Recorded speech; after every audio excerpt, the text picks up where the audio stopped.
Away, I drift away, can't go to waste, go to waste. I say it straight to your face, won't contemplate. You got to play that, babe. I don't wanna wait another minute for you. Oh, you got me falling from the ceiling for you.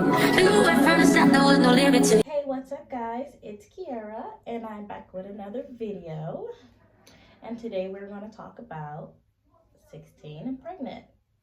And yes, that was me in high school, my first kid. So let's get straight to the story. So I did meet my first love, I'm gonna say, and when I was in 10th grade, and he was 11, and we met in history class, of course. I didn't know if he really, was feeling me or not, because, he was popular. I was okay. But he was, I even asked, like, who's that? Where'd he come from? In my head, he cute. So he said he asked about me, which I don't really know if he really asked about me or not. So, we became friends. We started talking, joking around on each other and stuff like that. And then eventually we started texting, DMing, of course, and I slid in his DMs, of course. And, we started talking, and basically I even asked, so, what are we? He said, I guess we're together. So, yeah, we ended up being together. I was still a little nervous, because I'm like, is this for real? Especially, how he was around the school and stuff like that. A lot of people wanted him or liked him. But I guess I wasn't like crazy, like over him and stuff like that. I was like, pretty much chill, because we started off as friends.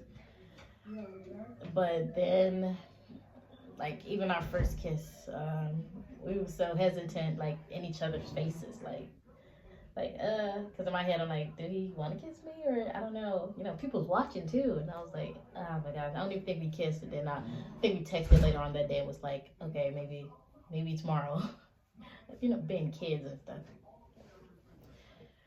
So yeah, we started seeing each other. Didn't really go out yet, because of course my mom, she wasn't going for all that at all. But then I don't remember what we went out to, or maybe we just chilled. I just remember chilling in a car in a McDonald's parking lot talking. But yeah, we was in school most of the time. That's how we saw each other. We started eventually going over each other's house and stuff like that. He came over mine first, and he I snuck him in. And I went downstairs because that's where my room was. And I didn't really go in my room that much, but then my mom came home. Oh my gosh! And he had on the side of the bed, and she made him get out. And I was like, oh no, please, please don't stop me from seeing him. I love him and all that stuff. And she was like, okay. And then I came over his house sometimes. I couldn't stay, because his family, they don't do all that staying late or spending the night type stuff.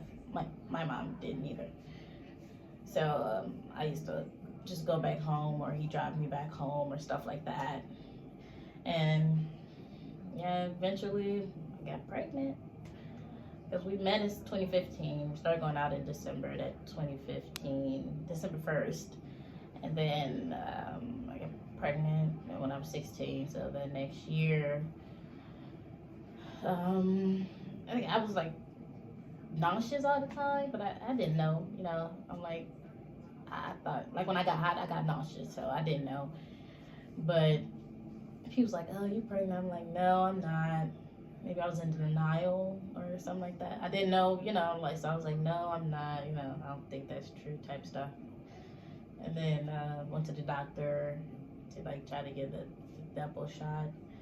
And then they was like, oh, you can't get it, because you're pregnant. I was like, can you give me a Band-Aid or something to pretend that I got it? And then she's like, okay. And then I took a test, when I got home, and then I woke him up because he started like spending the night with us a lot. And then that's when I told him. He was like, "Oh, you're okay," and stuff like that. And I'm like, "Yeah." And then we went on to school, and I wore like jackets and hoodies all the time to hide it. My mom didn't even know. I don't think, I don't think nobody knew. Like I didn't tell nobody, so they probably suspected it, but I didn't tell nobody. So I was hiding it. And then I was finally like getting bigger and bigger. Then I told my aunt, "Hey, like, hey, I'm having a baby." And I took a picture. And she's like, "Oh, that's big. Yeah, we got to tell your mom now." Then she came over to talk, with us and my mom and stuff like that. And then my mom's sad and crying. And she eventually started, to like, like the grew up the thought of me, having a baby. So I was getting babied and all that stuff. So he started, staying longer, more days or months and stuff like that. And it was a bit rocky because, emotions everywhere. We were young. I was still going to school. And I didn't really tell nobody around the school. They was even like whispering stuff like, "Oh, is she having a baby?" and stuff like that. But I don't like the sad look. So, I used to tell Michael, he'd be like, who got something to say? Or, who talking stuff? And I was like, "No, it's okay. It's fine." And, I felt around that time, nobody was having a baby. So I was the only one, with a big old belly. Sometimes getting, treated nicely. So, getting special treatment, stuff like that. Usually just one FA. He's like, "Oh, you need something to eat, or you could better go eat something, or you want some, more stuff or stuff like that." And I was carrying through, school wasn't hard. It was just hard walking up and down the stairs and just walking and having to go to the bathroom a lot. And, I can post some pictures of my, belly, and just, I rarely took pictures because I didn't really like embrace it because, I felt judged a lot. I felt, even sometimes from family. So I felt judged a lot, stared at, or I didn't want to really embrace it, so I didn't really take pictures. So I didn't really enjoy it, sat down and like can be really happy that much. So I did, time went on, belly started growing more, getting ready for the baby and everything. And we probably argued sometimes because, hormones are crazy. And then it was almost time for the birth. I passed all my grades and stuff, finals, and I was done.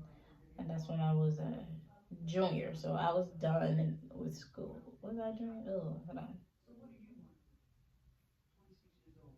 No, if I haven't, so I think I was a junior. I don't know. I don't remember. See, pregnancy brain or baby mom brain, whatever you call it. But yeah, I eventually, I was in labor on his graduation, and yeah, I was in labor on his graduation. I was having contractions and everything, and I think we went. I think 2 days later or the next day, I was like, "Oh, I can't take this. I'm bouncing on the yoga ball and everything. I'm like, like, and I'm a person, like, I don't like to let people see pain, see my pain. So I hold it in or cry to myself or just hide and cry. But I was like, like, I'm like, yeah, I don't know what these is, but I'm like, down to the bathroom, the mucus plug and stuff came out. And I'm like, oh gosh. I was like, yep. And then my auntie's like, "Oh, yep, it's time." Because I think I called her. She came over. Then she took us to the hospital, me, my sister, my fiance, my kid's dad. And went to the hospital, they're talking, trying to check you in and stuff like that. I'm like, lady, I can't answer your questions. I'm like, Kiara. I'm like in a chair, like trying to hold it in, but trying to give her information. Then they put me in a room, checked me and all that stuff. And I wasn't really dilated, but she was like, we're going to keep you. Because, sometimes they have people go home and stuff like that if it's not really nothing. But they kept me, and they was in labor for 15 hours also. And then, we in a room getting checked and stuff. We got people coming in, coming in, leaving. You got my family coming in and stuff like that. And we're waiting around. Then when they check me, they leave, of course. And I was uncomfortable because I don't like, open my legs, in front of strangers, so I feel weird, especially all those people, they all up in there. So I was like to the point where I was like kind of closing my legs when they try to open it. I was like, oh my gosh, it's uncomfortable. I was uncomfortable. So then time went by. I ended up getting an epidural. Oh, but those contractions, oh my gosh, I was crying. They were like horrible. They were horrible. And then we got to the point where they was like, oh, it's time to push. No, I got the epidural, and then I was, relaxed. I went to sleep a lot, and I was like, I'm cool. And then as soon as like, oh, it's time to push and stuff like that, I got to 10 centimeters. And then I was pushing. His mom was there, my mom was there. I didn't want neither of them in there because I'm uncomfortable. Like, I don't want nobody looking down there. So if he was looking, I was like, I was more focused on closing my legs than pushing. I'm gonna say that, but I was pushing, and you can't really feel pushing because epidural, it numbs everything. Especially like if you press the button a lot, you won't feel yourself pushing. All you're gonna feel is like your face getting red or stuff like that. So I was pushing. It was like, oh, at first they told me they see the hair or head and stuff like that. And then I'm like, oh, okay. And then I was pushing. I don't know how long. I forgot, because it was a while ago. Then they came back. Oh, when they left, my mom was like, so you might have to get a C-section. I was like, oh, man. Remember, I don't know, it was a lot going on. So I was like, oh, the doctors came back and they did say that. And then me and Michael, we started crying and stuff because we were like, that's scary. We didn't want that. Sometimes, people could die from that. So we was young too, so I'm like, I don't want that. I experienced it differently, from watching videos, because, every mom watch videos on the phone, birth stories and all that stuff, and vlogs and stuff. So I'm like, I didn't want that, so I started crying because I never had surgery in my life before. So they was prepping, and then they, I think they gave him something to put on. And then that's when they was taking me to the room to have a C-section, and I was crying. I don't remember what was going on. I was in and out, like blinking in and out. I don't remember much, but I just remember, I was asking for him, like, where's my boyfriend? I want him. And they was like, oh, he's gonna come. But I was crying and stuff like that. So they put me to sleep, and they said they had to put me to sleep because I was like panicking, and I was, crying and stuff like that. So they put me, I felt the cut, actually. Like, I remember it. Like, I felt the cutting at first, and then I went out. I remember that moment because I was like, ah. And then that's when I went to sleep. Then it got done, and then I woke up. I don't remember what room. Maybe I'm still in the C-section room. But they said my mom was there, but I don't remember nobody being there in the room with me. But I woke up, and then they were showing me the baby, like my sister's now. And it was blurry, it was blurry. I don't remember. It was blurry, and I was blinking and like going in and out. And I was like smiling a little, because you know how Twilight was, when Bella was blinking and like smiling. That's how I was, that's how I felt. And I was like, oh, in my head, I'm like, he's pretty, because I couldn't talk. And I was like, he's pretty and stuff like that. And I was like, oh, just blurry and blinking. In my head, I'm like, he's white. I'm like, who baby is that? I'm sure y'all can see he is white. So like, he was a white baby, and I was like, I'm light, his dad light, but it was white. and it was reality. I never been, in a birthing room or, somebody had a baby and newborn and stuff like that. So that's why I'm like, is he, I'm like, that's not mine.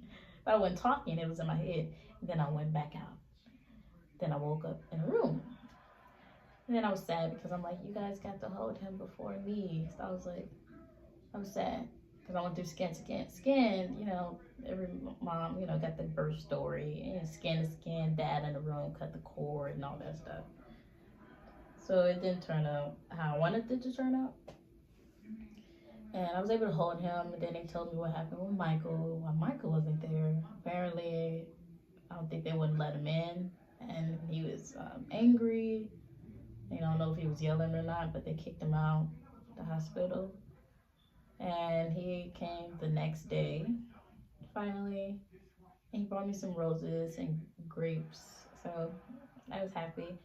And people was coming in and out, and they, eventually my mom said, don't let nobody else come up there. Y'all need y'all time together with the baby. Especially I'm still, worked up on drugs and all that stuff.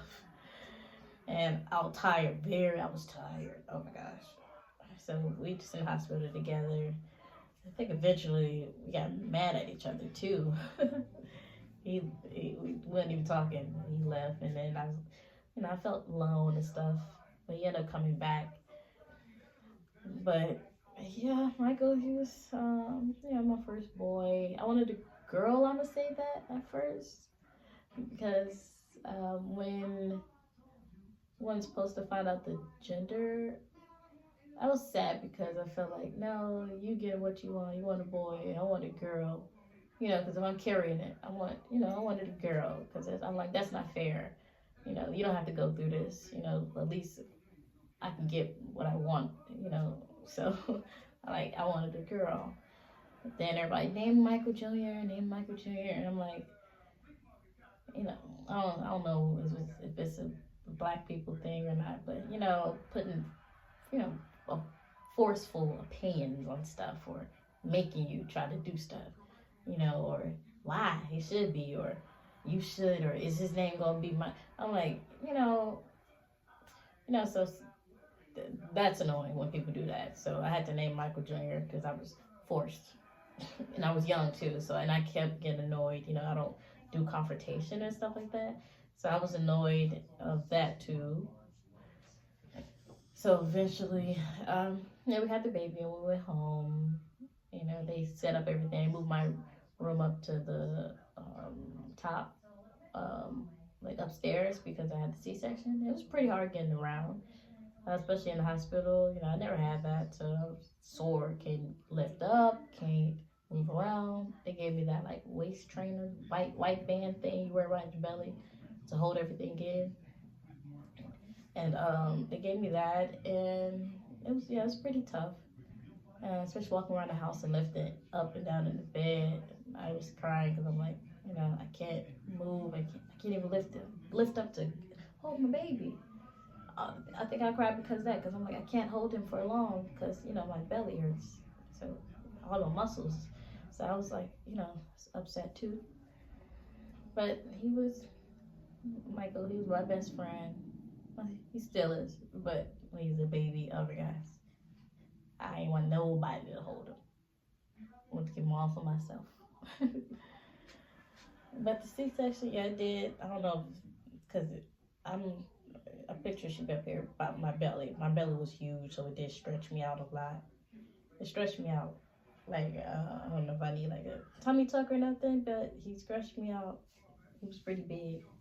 I think he was what, 6 pounds, or he was 6 pounds or 7 pounds. And that's not big, but when I have babies, my belly is huge. Like, they get huge. But that's pretty much it. We over time, it was pretty tough, like trying to keep the family together. It was very tough to keep the family together, because sometimes at one point, y'all wouldn't be together if you didn't have the baby. But all I can say is, if you are young and you do have your first baby, it's great to listen to advice, but not, somebody forcing their advice on you or their opinions on you, And if, just try to, protect yourself, try to, also have kids with somebody, you get to know more and, history, all of that, all 4 seasons of how they act too, you make sure you do that. I'm gonna say that because, some people got a rude awakening. But, I mean, we still together to this day, but it took a lot of, sometimes breaking up, arguing, who getting the kids, or you ain't saying them. It took a lot of that. I'm gonna say that. It took a lot of walking out on, or I don't love you type stuff. But we still here to this day. And if it wasn't for the kids, then we wouldn't be. But that's okay that we are together for the kids too, because we still, have a bond, and we still build a better bond. Like when we see each other, if we break up, we have to see each other because the kids. So we end up, falling right back into each other's arms. But that was the past, we like really different to this day. If we do like argue about something, it's not big. It's not like big, like you gotta break up over it type stuff. But and I did like suffer from postpartum depression. I'm gonna say that. I never handled it at all these years, like till last year. Like after 3 kids, till last year I finally handled it. And I'm gonna say really focus on your mental health and really, talk about it with the doctor. If you're feeling angry all the time, sad, if you're not yourself, you're not eating, you're sleeping, your house a mess, please get that looked at, because it's not fun carrying this on. Because if you're not happy, your kid's not happy, and you're not able to, care for them as you can care for them, or you got to try to be the best you. So it's better to get that checked out. Because I was diagnosed with bipolar depression too. So yeah, I wouldn't have known that, because I finally just like gave up and was like, look, doctor, I've been feeling angry. My emotions, I'm numb sometimes, I don't have feelings sometimes, I'm always yelling at my kids, or I'm always mad at situations. So I'm like, help me. He helped me. And guess what? That was the best thing I ever did, because I wouldn't have known anything was wrong with me. So, take that seriously. If you're not yourself, get help, because they will help you. And then that's pretty much it about my story. I do have a beautiful family. It is some up and down sometimes. It's not easy. I'm only 23, and he's young too, so we still try to juggle what life throws at us, and we're still growing with our kids, actually, So we're still growing, we're still learning. I'll wait until they're adults, or until we're not here no more. We're still gonna learn. And even join a bunch of mom groups that's in your state or area. You can do that too. They good help for moms. And I want to continue like giving advice for young moms or first time moms too. I want to give advice, because you're not alone. And I want to just, share some experience that I have with my family. So that's pretty much it. Yeah, 16 and pregnant. That was a lot. That was a lot. That was a mess. I'm going to say that. But I wouldn't have it any other way. I'm going to say that. So thank you for watching, and I hope you guys have a great rest of your day, or whatever night, what time you're watching this. But it's Kiara. Away, drift away, can go to waste time. I say it's strange, take your place, won't contemplate. You got to